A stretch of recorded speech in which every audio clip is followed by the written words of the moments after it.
What's up, everybody? Welcome to Transition Tuesdays. For this Tuesday, March 22nd, 2022, I am your host, Russ Williams. I'm so glad you could be here today. I'm quite aware, ladies and gentlemen, Transition Army, I'm quite aware you could have been anywhere in this world today. I know you could have been anywhere in this world today, but you decided to be here with me, and I appreciate that. And more importantly, I appreciate you. So welcome, ladies and gentlemen, to Transition Tuesdays. Ladies and gentlemen, we have a special guest here. We got an action-packed show, and I'll be remiss, really quick, if I didn't say a happy birthday to my big brother, Ellis Williams, man. Happy birthday to you, big brother. Love you, man. So, ladies and gentlemen, before we begin, okay, I always like to state my intentions. And my intention is to give you the opportunity to laugh, smile, think, and engage in honest conversations about our life's transition. So that's what we do here. And speaking of honest conversations, I got a great guest here. All right. So let me just do a little breakdown of this young man who's been on here before. So my guest is no stranger to the program. This is his third stint conversing with us today. And he is a PSAL high school champion and Hall of Fame member here in New York City. So ladies and gentlemen, Transition Army, please help me welcome Mr. and Coach Ron Naclerio to Transition Tuesdays. Ron, Coach, what's going on, my friend? Well, let me just say this. Is this like baseball, 3 transitions, I'm out? Everybody knows me as a basketball coach, but the people that grew up me know me as a baseball player. As a baseball guy, I know. When I was all city at Cardozo, all northeast at St. John, drafted by the White Sox, so 3 transition Tuesdays, I'm out. So this is probably going to be the last time you ever have me. Oh, no. Oh, no. Oh, no. And Ron, let me do this for you real quick, man, because I get a chance to do this for you. I got to give you your applause and your due. So hold on. Let me give you your applause, man. Hold on. Let me see if I can get this done. And if I can't, that's on me. Hold on a second, because I got to give you your just due, man, for coming on. Ha! Here we go. I gotta applaud you, sir. I gotta applaud you, man. Hey, so Coach, how you been doing, man? The last time we talked. Well, you know what? Life has its ways of highs and lows. Mm-hmm. When you first did it, I was coming off highs of winning games, getting to a championship. Yep. In my office at Cardozo, and then all of a sudden the lows. Mm-hmm. My mom, may she rest in peace, she got sick and died. Oh. But she was 92 going on 93, so that's kind of expected. Yeah, my condolences on that too, Coach. Yeah, it'll be 4 years, April 2nd. Mm-hmm. Then my principal decided that my office had to go elsewhere. The historic shrine, no more. Yeah. And that really hurt. I have nowhere to go. I don't even have a chair to sit down at Cardozo, but Really? I'm still going. Yes, I don't. And then They didn't get you a chair, another office, Coach? I got a cubicle, but that's neither here nor there. And Right. Unfortunately in life, people want to do what they want to do for the school, Mm-hmm. thinking they're going to help the school and not realize maybe my position in the school, what I meant to the school. But you learn. Every knock is a boost, my father used to say. Mm-hmm. Every knock is a boost, my mother used to say. Mm-hmm. And then the day we lost to South Shore in the city championship game, which you get mad when you lose in a city championship game, but you had a great year. Yeah. If you got it. Mm-hmm. And that night, I find out the kid that I loved, the kid that I straightened out, married a girl in Kansas, 2 kids, Mm-hmm. got shot and killed. Oh, boy. Wow. Wayne Brunson, Dr. Brunson. Then October 26, 2019, Mm-hmm. I'm at Hooters on 188th Street off the LIE. Uh-huh. And I'm with a couple of former players. They took me out. And we're watching the TV. The Knicks are playing Boston. There's so many things going on. And they break to a news story. Mm-hmm. The news story said 14-year-old kid, South Jamaica, shooting in the park, Oh, shot and killed, stray bullet. man. So I told my two guys, a lot of my guys, a lot of you guys come from that area. Mm-hmm. 2 minutes later, I get a text from a friend named Sam Albano. Ron, please read this. So I click it on, and it was a New York Post article that just was posted Uh-huh. about the shooting of the 14-year-old kid. Man. And it said Amir Griffin of Cardozo High School. Oh, boy. And that's when I was having a little beer. I smashed the beer in front of a packed Hooters. ran outside. They didn't know what happened. Mm-hmm. I apologized when they came out because they thought I lost my mind. And I said, "You saw what just happened on TV?" They go, "Yeah." He goes, "Well, that kid was my kid, not my biological kid. Right. My kid at Cardozo, a very, very talented kid. Wow. The son of Trudy Warnell Wells." Mm-hmm. And I was devastated. Mm-hmm. And then the pandemic came. Yeah. And here I am out trying to keep everybody going in the pandemic. Right. I'm having workouts at the park. I'm having practices at the park. Everybody's allowed. Cardozo kids, other high schools, I don't care. Mhm. We end up having a situation where we actually have scrimmages. And we run robin scrimmages. Uh-huh. August Martin, Campus Magnet, Christ the King, In the park? Van Buren. Well, we had to do something. Right. I didn't want to sing. And I had a 6'8" kid that was very, very talented when the pandemic started. Mm-hmm. If there was ever a poster child for the pandemic, it is Keyshawn Henry. Mm-hmm. I didn't see him for a year and a half. He just sat home, played video games, put on 40 pounds. And he went from a Division I prospect to a college suspect. Wow. And I was out there on the battle lines, speaking at all these functions that they had Mm-hmm. to come back from COVID, to Mm-hmm. come back to PSAL. The PSAL did come back. Eric Adams, may God bless him, Mm. was at one of our rallies in front of Barclays. Okay. February the 2021. So now PSAL's back, but it's outdoors. Outdoors, And guys. here Right. Well, that's where we were. They had us coming back outdoors because we couldn't be indoors. Hey, so really quick, Coach, before you continue your story, I just want to shout out some people who are joining us. First, we got Karen joining us from the DMV. What's up, Karen? Welcome to Transition Tuesdays. And also, we got the voice of the Jaspers, my guy, Chris, Uncle Smooth Williams, who you know, Coach. You know Uncle Smooth. You know Chris. Yo. The only good thing about, the only bad thing about Smooth being on there is because we didn't win the championship this year. I wouldn't be buying my city championship rings for the team this year, but Mm-hmm. I would rather respect the $5,000 or $10,000 it costs to buy the city championship rings and be totally broke, meaning we won. But you know what? That's when you're a coach. Yep. Winning is not a given. Mhm. Trying is what we do, Yep. and it makes it special when you do it. But it's great to see the DMV. Well, you know what? Mm-hmm. I got to speak to the DMV. I got a ticket the other day. Hoping it can. Nah, I'm only fooling. You know what?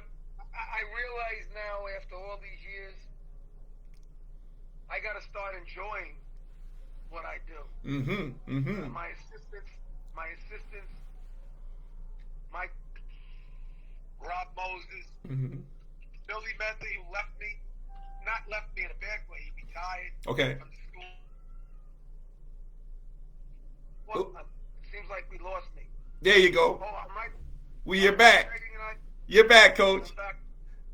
So, life is always revolving, always changing, Mm-hmm. and I really have to change. Yep. Royal Hey. Ivy, assistant coach of the Brooklyn Nets. Yeah. Still One. when he gets a head job in the NBA, he's going to make me finally leave Cardozo. Oh. Maybe now. There you go. There you go. And he was always one of my favorites. Hey, so Coach, how many years has it been for you so far at Cardozo? How many years has it been coaching? Well, I walked in as a student September of 1972. Coaching, head coach. Hey, coach. 41 going on 42. Wow. Assist with the 6 years of assistant, 47 going on 48. Wow, so you got more years on you than Coach K, who's retiring. Yes, well, you know what? Coach K is the greatest, maybe the second greatest, because I'd have to give it John Wooden. Mm-hmm. And when you start talking about the greatest, it's hard. But, you know, when you coach a team, you got to be in charge. Mm-hmm. And I've learned, and I'm at the point right now, what is my next evolvement? Mm. Would I like to go to college? I really don't want to go to college because Yeah. I would not want to recruit these kids that think their crap doesn't stink, that they have the answers and they don't even know the questions. And I wouldn't want to deal with their parents and their handlers. But coach, don't you think you'd be a great recruiter? I mean, because you've seen it all. You've seen all the BS, all the fluff. You can navigate through all that. You think? I think you'd be a master recruiter. Because you'll tell it like it is. To the handlers, to the parents, and to the player. Well, you know what? If a kid wants to be bought, that means the kid does not want to be good. The great ones. Yep. Work at it. They don't want anything in the beginning. They want the pot of gold at the end. And the NBA intrigues me because I love watching the game, and I think there were a couple of wrinkles. Chauncey Billups and I got to know each other. Okay. And I love what Chauncey's doing with Portland. Yeah. He has this 1-2-2 press, blah, blah, blah. I actually wrote down a 2-1-2 full court press explaining why you can mix it up, because I think you have better trap situations that the NBA guys wouldn't be prepared for. You know, and I still listen. Am I a genius? People think I might be, but whatever it is I know, I want to know more. I want to learn. So still do all these years, coach, you still have that thirst of knowledge. Oh no, I have it. I have it like a guy that is on a desert island that hasn't drank water in years. I love it. You know, I can't wait until this. You know, people love the Final Four, which I'm going to. I'm going to New Orleans next week. I'm a member of the National Association of Basketball Coaches. I'm going to be doing some speaking stuff down there. Okay. But I love when the World Series comes. Now, people know my background in baseball. Right. They go, why the World Series? Because when the World Series is over, basketball starts. That's true. That's true. Hey, so coach, so you can see yourself. So you're saying if high school, but if a college, if a pro opportunity came about, you would really consider that, huh? Well, you know what? Pete Carroll, who coached Princeton for years, who I got to know really well, he ended up assistant coach with Sacramento Kings. I remember that. Petrie, one of his former players, got him there. And it's a challenge. It's a challenge. Definitely. To take your knowledge on a high school, college level and then still it in the pros. And I've worked out so many NBA players over the years. You know, I look at all these guys now as the workout guys, the Drew Hamlins, the Damon Altazers. I was doing that in the 80s and 90s, not knowing that there was a market. Career in doing it. Right. Market. Yep. But I'm still I love challenges, and if I don't have any more challenges in life, you did. Probably would want to take out a gun and shoot myself. That's what I was gonna say. Yeah, you're that type of guy. Yep. Who needs a challenge? I mean, hopefully I have 30 or 40, 50 more years left in life, and you know, I still have things I want to continue to do with Cardozo. You know, and it's weird because you know we're at a time in society now. Racism, this, that, and I never looked at racism because I'm not racist. I have a rap that I said on your show. I added 2 lines to the rap. Hopefully, I'll get it correct this time. All right, so you. This is the first time I'm doing this, so I might appear a little nervous. All right, so hold on, coach. So hold on. So what you saying? You're gonna spit a verse for us once again? Wait, I got a couple.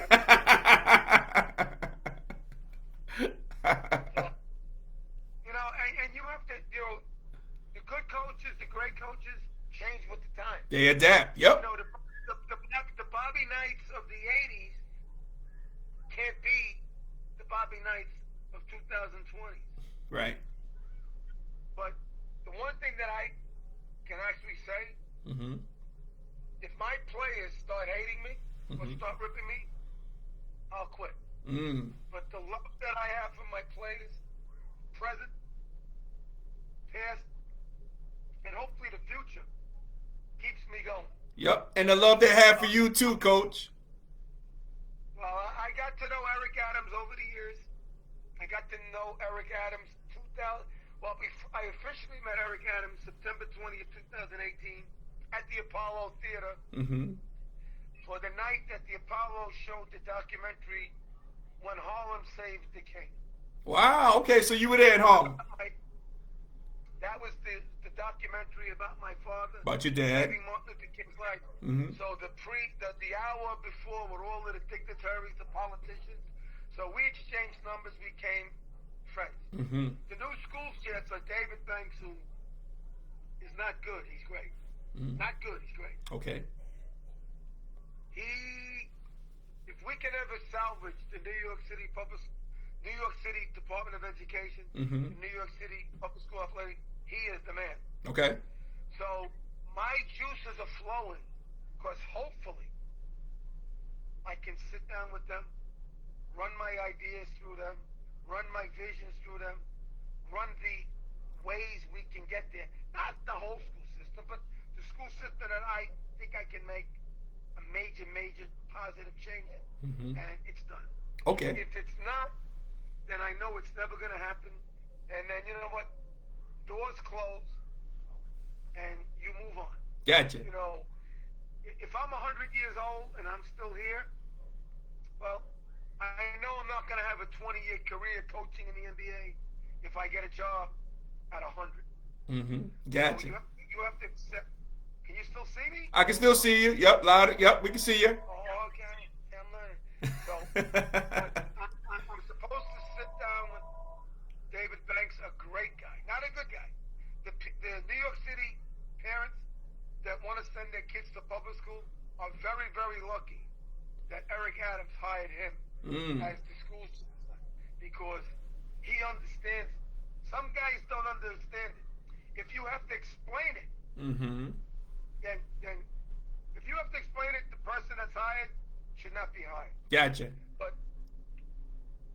But you're up for coach. You're up for the challenge. It sounds like too. And speaking of challenges, I want you to spit that rap. But before you do,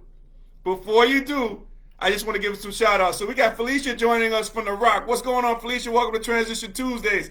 And now, coach, before you spit your verse, Chris had a question for you. Chris says, "How about Marcus putting his name in the portal?" What's your thoughts on that, coach? Which one you want to do first? You want to spit your verse for us, or you want to answer that about Marcus? I'll do Chris. Okay. Marcus put his name in the portal at 2 o'clock. He didn't call me to tell me he did. But within a matter of 5 minutes, Pittsburgh, St. Bonaventure, Iona, okay, Wichita State, Oklahoma, all contacted me. Wow. And then a lady that writes for the Buffalo News, so I called Marcus. We spoke. Marcus, people don't realize how good Marcus is. This is the 6'8" kid? No, he was the 5'11" kid that grew to 6'4" that made all MAC first team this year, second team last year, because everybody was double and triple teaming him. First year the year before, and as a freshman, led the nation in 3-point field goal shooting, 52%. Wow. This is a kid that I called Nobody would offer them. They looked at me like I was smoking crack. One of my former players who coaches at Delphi calls me, David Duke. Coach, I need a point guard.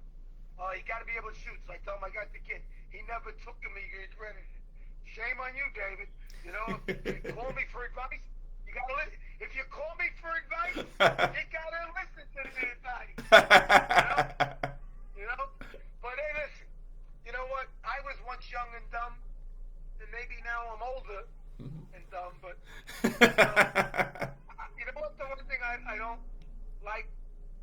So many people call me, yo, Naclerio, they give me you're the legend, you're this, you're that, you know, all the props and like, you know, do I listen? Yeah, it's nice to hear adulation. And I say, well, but if you're going to tell me all of this, how come when I tell you something, you don't listen to me? You don't listen. You know, somebody that's in the scouting service business a couple of days ago said to me, Ron, if you get a job in the America East Conference, the Northeast Conference, Yep. and you get every kid you have from D1 or D2 to put their name in the portal, you have the 6 kids you have in junior college that are very, very good to come to you if you got that job. And the 2 seniors I have, Ryan Hudson and Jalen Simmons, Division I prospect, and we all went to the same school. Okay. That we would probably make the NCAA. And I text each one of the 11 that aren't with me, and the 2 that are with me, and they all say, Coach, we'll definitely make it. Like, nothing is definite, but I realize, my little guys, we would be right there. Okay, so that's not out of the realm, though, right? So maybe college coaching, maybe. You know what? I'm not calling, but if somebody called me up, you listen. gave me an offer, you listen. There's 3 or 4 people in my life: a Sammy Albano, a Donnie Hazelton, a Mike Lissette, my assistant. That if I ran this by them and I blew it off, I think I'd probably be on my way to Long Island Jewish Hospital because I think they would F me up if I didn't do it. It's like, you know, the wheel is a great thing. Yep. At one time, the wheel was new. How many times do I reinvent the wheel at Cardozo? You know, Coach Bobby Hurley and I are very, very good friends. Wow. How many friends you get, Coach? You got all these friends, man. No, but with Coach Hurley and I, we talked about, you know, him and I are probably the most 2 well-known Northeast coaches, stayed at the same place that hopefully other people thought we were talented enough to leave. You know, Coach Hurley in the Hall of Fame. Yep. You know. You be there too, Coach. You be there too. Well, I actually You are. believed that I had 3 or 4 people that were going to try to nominate me to Hall of Fame. Like, if I ever got nominated and inducted into Hall of Fame, and I got hit by a Mack truck walking out of the Hall of Fame ceremony, I'd die a happy person. That's right. That's right. Well, do you know what it is? The Hall of Fame. Well, I He was a good baseball player at Cardozo. I went to Manhattan College, gonna play D1 baseball. I was in the preseason yearbook as the man, and I was like, how could I be the man as a freshman? How long, Coach? You went to Manhattan College? Yeah, I went to Manhattan College for 3 days. For 3? Wait a second. You went to my alma mater for 3 days? Yeah. I got accepted at Manhattan College. Right. I went, and what happened was I was driving from my house. My mother and father bought me a car, and that was the year at school. Yes, I went there Tuesday, Wednesday, Thursday, Friday before Labor Day. Right. And it didn't seem right, and I was driving the traffic on the Cross Bronx, and my father knew I wasn't happy. I wanted to do it, but my father went and spoke to Joe Russo, the baseball coach, and Joe Russo said, your son wants to, and St. John's didn't start school that year until that Tuesday after Labor Day. So So I ended up transferring to St. John's, got in, but because I was a transfer student, I couldn't play varsity baseball. I had to sit out and play JV, which still Wow. JV. Yes. Hey, so Coach, answer this question for me. And before you do that, hey, we got Mike joining. What's going on, Mike? Welcome to Transition Tuesdays, my friend. We got a newbie on the line. Hey, so Coach, talk to me about. All right, so you have all this baseball experience. So you never coached baseball in high school at all? You never coached at Cardozo baseball as well? Well, I did coach baseball at Cardozo. Okay. A legendary coach at Cardozo named Ed Tatarian. Mm-hmm. Legendary. Okay. He was the Jeff Curran of the PSAL in baseball. Mm-hmm. He was my coach. And I became his assistant coach. I was the third base coach. Right. He wanted me to take over when he retired in 86, but because of the rules in the PSL, you can only have one coaching position if another person wanted it. Okay. That qualified. So I had my retention rights in basketball, and there was a guy that took it. But Ed Tatarian is now 86 years old. I love him. Okay. He's on the Mount Rushmore Cardozo. Mm. And Next to you, of course. Next to you, of course. Correct. Keep going. well, we're having a surprise because he's not on social media. Okay, you sure now? We don't want to spoil anything. You sure? It's social media. Hey, you never know. His daughter Lisa works at Cardozo. Okay. His son Drew and Dean know that I'm having a surprise April 23rd at Villaroma for him. He's 86 years old.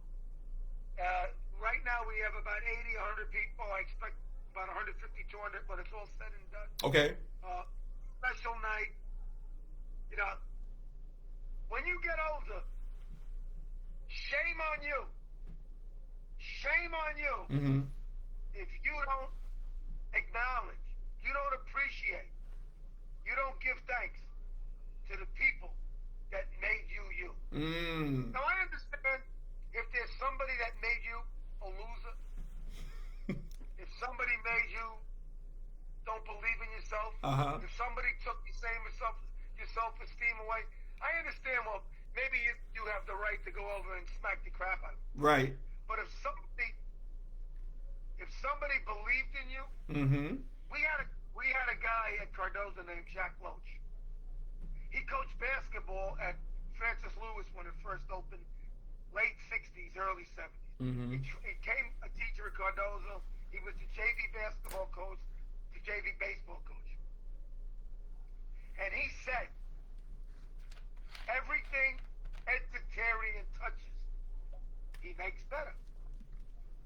Everything Ed Tatarian touches, he makes better. Mm-hmm. At the reunion, April 23rd, I'm going to walk over to Mr. T and say, thank you for touching me. You made me better. You made me better. I love it. I love it, Coach. That's some great stuff. Now, that's some great stuff. So, Coach, man, before I get you out of here, I gotta hit it. I know you like a challenge. You want to kick me out? No, I'm not kicking you out. No, you have a residency here on Transition Tuesdays, Coach. You know that. But I want to hear that verse. We might have to make it Transition Tuesdays into early Transition Wednesdays. So, Coach, talk to me about that verse you was gonna kick, man, because you kicked a nice one the last time. You got another one? All right. You got another 16? I added a couple of lines to it, but hopefully I don't screw up. If I screw up, Don't worry. I start over, you know. It's all good. It's all good. What you got? You ready? Yeah, I'm ready. This is the first time I'm doing this, so I might appear a little nervous. You all know me from coaching. I put close to 50 years of service. You look at me and you see I'm a middle-aged honky, but don't try to play me like I'm a full-fledged donkey. Try to set the youth on the right road with words of persuasion. So many times it falls on deaf ears. Is it system or Caucasian? Mad respect cause I taught so many, it's a question of who's who. So doing my thing with passion. The hood does, I skip got his loop. A ball, a hoop, I'm working a dream. I push him in, when I get in their face, can they handle when I scream? Wrong color in the right game, made no money, that's a damn shame. I earned so very little cheese. I got it $99 menu Mickey D's. A husky that is putting overtime in the hood. Time, money, effort. I tried. I did all that I could. I went to the eye doctor because my vision wasn't being too kind. The optician examined me. The prognosis came back totally colorblind. Everyone loves a player in the court who hustles and dives. I wanted to coach basketball. I ended up coaching live. People see me coach. They say I'm bugged. I'm hyper. They say I'm totally crazy. 20 years ago I did this. I would have been Jay-Z. Whoa! Hold on, Coach. Man, oh man. Man, oh man. Yes. Give it up. Hey, you might have a rap contract after this, man. You know what? Greatness is only delivered if somebody believes in your greatness. And you know what? If you're an athlete, as great as you are, if somebody doesn't draft you, if somebody doesn't sign you, it doesn't mean crap. Yep. If you're a coach, if some athletic director, some school president doesn't hire you, some NBA GM, some NBA owner, so you know what? Right now, it doesn't mean crap because I'm still at Cardozo. There you go. You know, and I'm a little disappointed the way things are at Cardozo right now. You know, the school's changing for the better, and you know, is it the principal's fault? Probably not.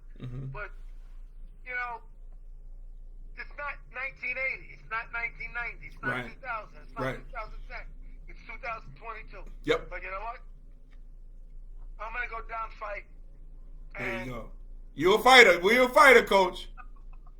I have a couple of things that I still want to accomplish if I stay in high school. No PSAL. Well, I'm the winningest high school coach in PSAL history. Are you really? Whoa! Well, Coach Granby, I broke his record 5 or 6 years ago. 726.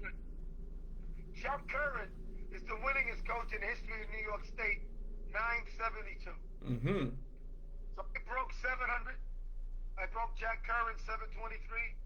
I broke Ed Petrie 754. Wow. The winningest coach in the history of public school in the state. I broke 800, and I'm knocking on the door 900. Wow. If God blesses me another couple of years, not only will I surpass 900, I will be knocking on Jack Curran's door. And the great Jack Curran. Maybe. Maybe. The first coach ever to get 1,000 wins. Wow. Now, people don't realize that when you see states, Texas, you're allowed 40 games a year. New Mexico, 42 games a year. California, 34 games a year. Wyoming, 32 games a year. Long Island, only 20 games a year. So when you say a coach that's a great coach in Texas has 900 wins and a great coach in New York has 7 wins, well, it's also about the number of games you're allowed. So, you know, so you can't compare. But you know what? I realize now my place in the basketball world, my place in the New York City world, my place in the United States world, and I want to make a difference. You know, I want to try to help the youth. I want to try to help coaches that are up and coming. I want to try to teach them how to not only deal with X's and O's, man plays, you know, zone plays. I want to teach them how to deal with parents that are unrealistic. Yep. You know, so if I'm ever lucky enough to get to heaven and I look down, I want to be able to see that I made a difference. Was a positive. I made a difference. Hey, Coach, I got 2 more questions for you, man. That's great too, man. You get there too. Don't worry about that. But listen, first question is this, Coach. If you weren't coaching, what do you think you'd be doing if you weren't a coach? Right now, I was a hell of a baseball player, and there's a league called the Long Island Senior Softball Association. You be playing in that? My boy Russ Gompers, who does he stitches. Russ Gompers does the uniforms for the Islanders, the New York Mets, and the New York Yankees. So he kind of tackled me, and I'm Philadelphia Eagles. Mm-hmm. When I joined them, they won 7 games.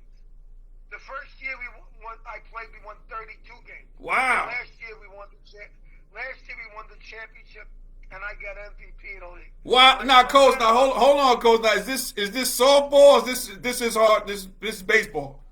This is softball. Okay. If it's baseball, I gotta do what I gotta do. I gotta helmet. The problem when you have too much heart, you get some stupidity, and that's what's bad. Because if you have too much heart with too much stupidity, right. Oh, hit that button again, coach. There you go. You coming? There you go. When you have too much heart with too much stupidity, and like sometimes too much heart can get you in trouble. But you know what? I believe I've never hurt a kid. I believe I've never run up the score. I believe I've never. Ooh. Hold on one second. There you go. This an opposing coach. I believe I've done a lot, and I'm hoping I can continue to do that. Because I'm not done. I'm not done. I know. I know. No, but coach, like, what occupation you think you might be doing if it wasn't for coaching? You have another application? I mean, occupation? Could you be like a surgeon like your dad? Something like that? What do you think? What do you think you'd be doing? You know what? Well, you know what? I think now that you got me off on the left tangent to the right tangent, I really want to share. Okay. My mother was very, very bright. Gloria Naclerio. She passed away April 2nd, 2018. It'll be 4 years, 11 days from now. My dad, Dr. Emil Naclerio, grew up kind of poor in Bushwood, Brooklyn. Went to Jamaica High School. Then he went to Long Island University in downtown Brooklyn. When he graduated, he wanted to set his goals high and reach for the stars. The stars he reached for was to be a doctor. Wow. He applied and got into Marquette Medical School. At Marquette Medical School, he realized, let me set the bar at a level that nobody sets. He wanted to be a heart and lung surgeon. A heart and lung surgeon. Not disrespecting a dentist, not respecting a general practitioner, but a heart and lung surgeon. My father became a heart and lung surgeon. He did lung transplants. Wow. Could you imagine that? Wow. Lung transplant. 1958, September 20th. He's operated on many, many, many famous people. He's operated on many, many people that needed his help. September 20th, I was approximately, September 20th, 1958, I was about a year, 6 months old. Wow. My grandmother comes over to babysit. My father, he rest in peace, he's going to a wedding in a tux with my mom at the Waldorf Astoria. Okay. When he gets there, and I don't know how they did it, because there was no cell phones. Right. But it was an emergency. My father was one of the few white people that went to Harlem in the 50s and 60s and the 70s. He was on call. Person stared. Now, anybody that knew me, knew my father, drove with my father. My father drove up from the Waldorf, leaving my mother there. Rushed into Harlem Hospital, threw the car on the side, quickly got out of his tux, got into his scrubs, walked in there, sees Dr. Maynard, Dr. Cordice, hemming and hawing. He didn't know who the patient was.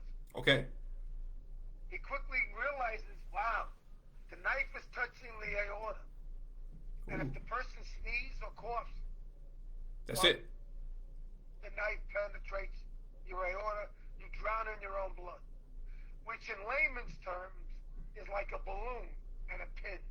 Pin is touching the balloon. My father quickly realizes, how do you tell somebody not to cough or sneeze? You can't. But he also realized it was too dangerous to try to remove the knife chest. Okay. He quickly said, "Let me," and it's amazing. I found it because that documentary coming out that Grant Hill and Kevin Durant are doing. But he quickly removes 2 ribs from the side to get the knife out through a different venue. Whoa.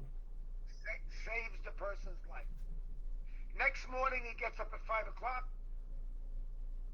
to go back to the hospital to change the patient's dressing to make sure no infection. Uh-huh. Paparazzi come in and take the picture of my father changing the person's dressing. Mm-hmm. It was going to take the patient about 3 months to be 100% healthy. 3.5 months later, my father gets a beautiful letter from the person thanking him. 2 weeks later, my father gets a phone call from the person's wife. Mm-hmm. My father gets on the phone. Is everything okay? No, everything's okay, but I'm a little worried. Is he all right? No, he's great. We really appreciate it. But when we left New York, you told us if there's anything we ever need, anything we ever wanted, to please call you. Well, I'm calling you. Well, what is that you need? I don't want my husband coming back to New York for obvious reasons. But he has to come back to continue the movement. Do you mind accompanying him? Now, at that time, my father worked at Columbus Hospital, 19th Street, and the New York City Police, where they teach you. I forget what they call it. What would you call it? Where they teach the police to become cops. Oh, the academy, police academy. The police academy. Mm-hmm. So my father meets him, Mm-hmm. and he felt, and the wife also said, because we don't trust anybody in New York, Right. black or white. Right. So that happened. It happened again. So now his wife felt comfortable coming up to accompany him. They go, "Doc, take your wife. We'll meet at a steakhouse." It was Chandler's Steakhouse. Mm-hmm. I remember on 37th and Madison. It's not there anymore. Okay. Then it was an Italian place, which I never remembered. And they became very, very good friends for the remaining 10 years of his life. Mm-hmm. And unfortunately, he was assassinated April 4th, 1968. And who is this person you're talking about there, Coach? Dr. Martin Luther King. Dr. Martin Luther King. You can see, you can't really see the letter. Right. But I really want to read the letter Okay. that Dr. King left my dad. It has the stationary letterhead. Martin Luther King Jr., Dexter Avenue Baptist Church, 454 Dexter Avenue, Montgomery, Alabama. Mm-hmm. The letter is dated January 6, 1959. Dear Dr. Naclerio, ever since leaving New York, I have been intending to write you at least a note to express my great appreciation to you for all that you did to preserve my life. Your skilled surgery, coupled with your genuine concern for me as a patient, combined to bring me from a very low ebb in my life to blooming health again. Mm-hmm. Please know that I will remember your gestures of goodwill as long as the cords of memory shall lengthen. I hope you have received our gift by now.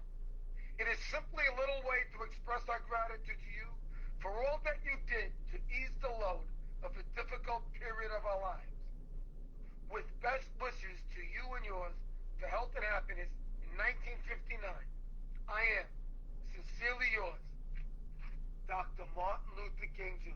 Wow. That man, hey, thank you, Coach, for sharing that letter. And you know, I'm just bringing it back to you, Coach. You know, because I have you on the show on Transition Tuesdays. It's like, you know, your dad touched an individual, saved his life.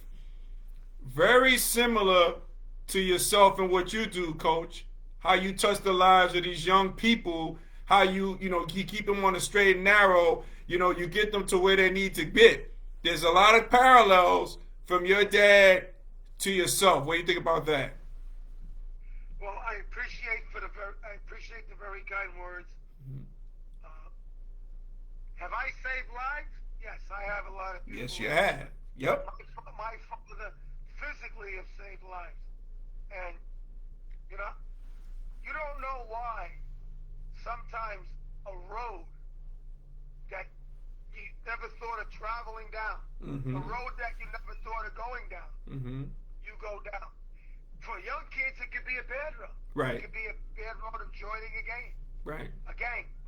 But the road my father got me to go on, helping people, saving kids, you know, I believe my dream of coaching St. John's is a bygone conclusion.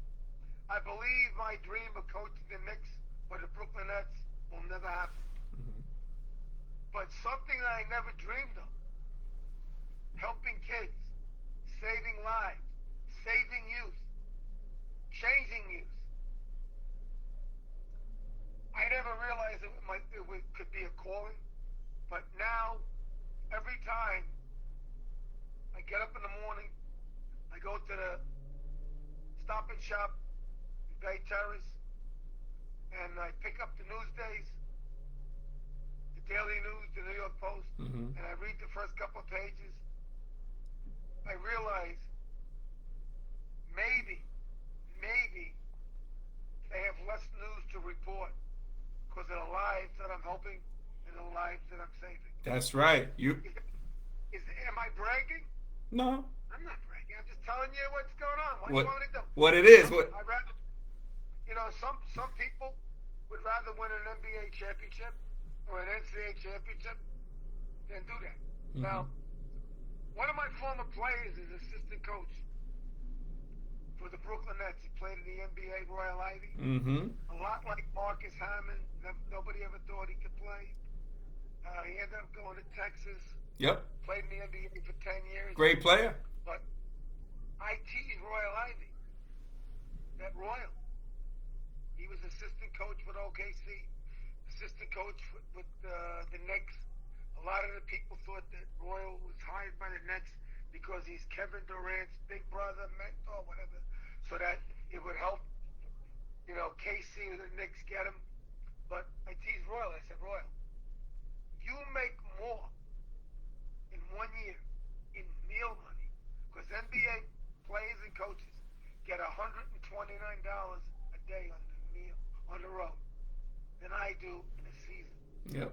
So the one thing I can say, and I think we put it up on Transition Tuesdays, the thing that you wanted to show the video on, is that it's not about money for me. Right. It's about love. That's it. And you know what? When there's a person in my life that's special, Nicole Singleton, she was at the hospital March 31st when my mom, I didn't know, only had a couple of days left. If Nicole handed my mother $100 million, if my mother would have said, Ron, here's $1, play Mega Millions, and we won $500 million, $800 million, $1 billion, nothing would have helped my mother. Yep. Well, you know what? You get to that point in life, nothing can help you. I'm not at that point. Right. But there are billions of people in New York, millions of people in New York that need help. And maybe my calling along the way has changed, But I love what I do. And I pray to God, because I'm a religious person, that I can still coach at the level that I've done, win at the level I've done, succeed at the level I've done, give my assistant coaches that help me, Rob Moses, Billy Medley, the retired Billy Medley, Mike Bissett, and help people, because when people are in dire need and they don't see a way out, they think it's a 1,000,000 to 1 want to get out, and they do, they know it was either God or somebody God sent to help them. There you go. You're right. You're right. You're so right, Coach. Hey, Coach, before I got to make a couple announcements, but I just want to read this to you. So we had hold on one second. I'm just gonna look through here really quick. Just bear with me for a second, okay? Because this needs to be mentioned. So we got. I'm gonna go to my friend's house and there you go. eat at the Atlanta Hawks and Rocket and Knicks World, Trey Young, you know. There you go. There you go. It's funny. I've been on this thing since I've been on. 7 Division I college coaches have texted me, you know, because my kids, we talked about Marcus Porter. Yep. Marcus had him in the portal. So it's amazing how everybody calls you when they need something. See, there you go. When you need something. There you go. So we got Felicia said a great letter. Fantastic. Hey, so Coach, hang on for a second. I just got to make a couple announcements, okay? So if we were able to make you laugh, smile, and think during this broadcast, my good friends, you have accomplished something major today. So celebrate your victory. Celebrate your victory here today. Hey, I want to thank each and everybody out there for watching Transition Tuesdays each and every Tuesday here, okay? If you missed this show and past shows, you can always go to our YouTube channel, Transition Tuesdays. Make sure you go there and you like and subscribe it, okay, before you leave the channel. You can reach me on Instagram. You can follow me on Instagram at Russ Will Transitions. That's Russ Will Transitions. And I want to give a shout out to my guest, my special guest, Ron Naclerio, for joining us. Hey, Coach, man, where can people contact you, man, if they want to hear the words of Coach Ron Naclerio? If they want to hear you spit some more verses, you probably not. You're just gonna have that on Transition Tuesdays. But how can people get in contact with you, Coach? Well, on Instagram, I'm Ron Naclerio. Right. At Twitter, I'm Coach R Naclerio. Okay. Facebook, I'm Ron Naclerio. Okay. And my email is naclerioron@yahoo.com. There we go. Perfect. NACLERIORON@yahoo.com. Perfect. Hey, so guess. Yep. If Go. you hate him, you can still email. Just spell your name right, Coach? Just spell the name right. You know what I realized? The more haters you got, the better you're doing. That's right. If you don't have any haters, that means you're not doing too good. You're right, man. Hey, so. My first year, I had no haters. I was 1-21. Right. Next year, I was 21-4. Started getting haters. The haters are coming. That's right. Hey, so ladies and gentlemen, guest of Transition Tuesdays, like my guy, Coach Ron Naclerio, is going to receive a candy gift pack, compliments of our sponsor, Sweet Candy Cafe. Now, Sweet Candy Cafe is the home of Southern Sweetness, located in downtown Lumberton, North Carolina. So after the show, make sure you go to sweetcandycafe.com to order your confectionery goodies. All right. So, Coach, I'm gonna hook you up with that candy gift pack. Make sure everybody goes to Sweet Candy Cafe. And do that. So, ladies and gentlemen, Transition Army, as we say in parting, happy transitioning, and we'll speak to you soon. Coach, thank you for coming on, my man. Always a pleasure. You're always welcome here on Transition Tuesdays. Always. Well, hopefully you thought it was a good almost hour. Yep. And you know what? God bless you, and the people watching, God bless them. Thank you so much, Coach. Thank you so much, guys. Thank you, guys. And my brother, Ellis, happy birthday to you, brother. One love, guys. Thank you, guys.